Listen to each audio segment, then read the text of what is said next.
Bẫy chim đây nhá. Rất là nhiều con. Ôi ơi vui thế.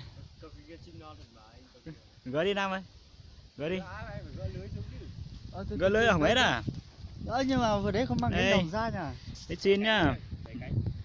Không đừng bẻ cánh, nó vẫn bò vẫn chạy là mình không thể được rồi. Không bẻ. Cởi áo đút vào. Đấy anh cần đâu. Đấy, cẩn thận chưa? bay à. Con cho đấy chết. Trời chết đấy mà. Chết đó. Vậy được cái lục cho thì đẹp nhờ. Đẹp thế. Đấy. Nhưng mà làm chưa? Thế đằng nào chết tí về sẩm mổ. Anh chỉ làm YouTube thôi, không làm nhưng mà cho có thể cho nó để làm chứ. Phải tính cái gì cho nó để làm chứ. Trên đồ này lấy ra cái gì? Giết mẹ nó em ơi. Giết mẹ nó thì không giết nó tí chạy hết không được đâu. Hả? Cái Giết xe đi. xong vừa nhiều giết gì á? Cho vào đây này. Trong đấy là chết hết à? Thì đằng nào về là chết thì chẳng người ta giết mẹ luôn nó. Một con, hai con. 3 con, 4 con này. 5 con, 6 con, 7 con, 8 con, 9 con. Ôi giời ơi, 9 con. 1 con, 2 con, 3 con, 4 con, 9 con này. Đây. Xin nhá, đây đẹp chưa? Bẫy xin đây. Đây à. Bẫy xin nhá. Được rất nhiều con luôn. Trên này có 3 con này. Ôi giời ơi. Đây à. Ôi giời, xin nhá.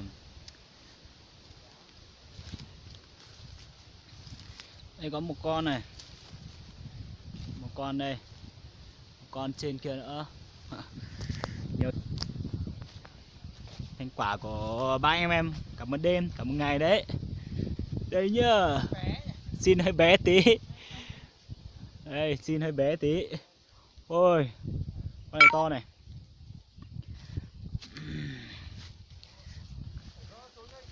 Hả? Gỡ xuống á? Cái này không gỡ được, khó làm lắm. Nhiều đấy, không mười mấy con đấy, đuổi em mình rượu say rồi.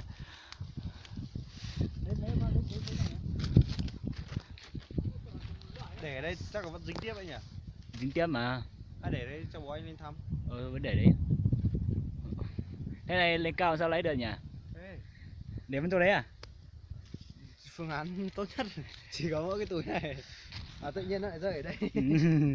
Ngoài túi ra chả có phương án. Và giờ chúng Em ở ra thoải mái mà. Nó không khí nó chết rồi đó. nó xong cỡ được thích cao nhỉ? Đi tí thả cái này sao là mấy từ để. Tại sao họ buộc vào hai cây thì đúng là họ nhấc Đấy, anh cũng thế mà. Xong rồi người ta lại nhấc lên. Ôi cái này Cẩn thận. Cái này đấy. Để nó bay mất. Em ơi, thì cái túi trên này xuống đấy, túi trên này này. Cẩn thận bay xuống nhá. Bay Gọi kia, sáng nay mình ra là được đấy nhỉ? Ra được, ra là có rồi. Cái túi đâu?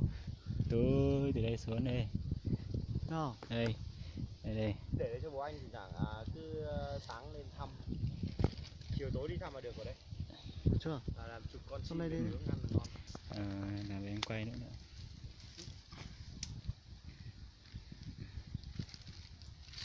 Rất nhiều nhỉ.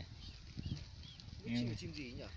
Chim rừng thôi, sao biết chim gì được. Mà tầm sau này con chim này thôi. Không có chim to. Con này chắc không hot nữa nhỉ? Hot mà.